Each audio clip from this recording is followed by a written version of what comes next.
rear foot elevated split squat or a Bulgarian with a large medicine ball. The goal with the large medicine ball is essentially to compress the front side and keep those ribs from flaring, driving posterior expansion and just keeping us in a better stacked position. So oftentimes when we set up for that rear foot elevated split squat, we're in kind of that more ribs flared position. We're not going to feel the abs here. We're going to struggle to kind of manage pressure through the system. We're just not going to be able to get as much bang for our time. So in this position, wanting to think about ribs back in space so we can maintain that pelvis and rib cage alignment. Those low ribs are the ones that tend to flare out. So a couple things in your rear foot elevated split squat. First up, you can set up whatever feels comfortable, but wanting to be in a position where you're not so far forward that you're arching through the back and you're not too close so you literally have nowhere to go down to and just feel that in that back leg or just in that hip flexor. So you're setting up, I like to sometimes set up from the bottom up and being in a position where I can allow the knee to go forward and wait to transition into the midfoot. You can take this into a more vertical position or allow that hinge to happen, lengthening the glutes on the backside.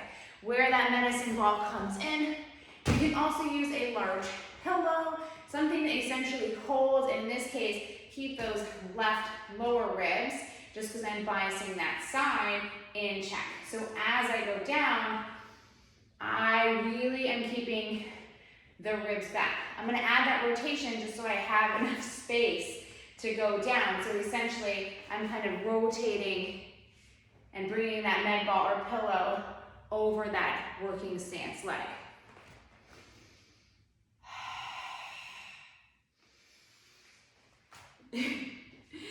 Watch the balance.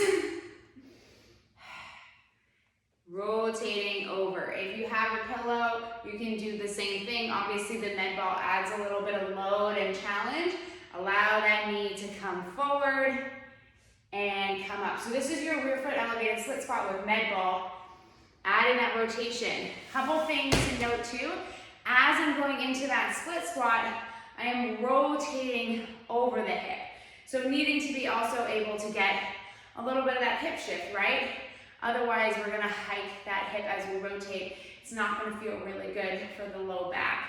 So as you come in and out, thinking about that rotation, keeping this forward leg, knee tracking in, weight in the midfoot. So as I work on the other side, it's gonna be same thing, just kind of rotating the med ball over to that opposite side.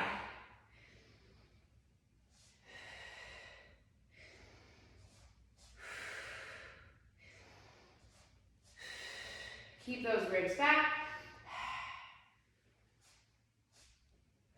And that is your rear foot elevated split squat with a med ball.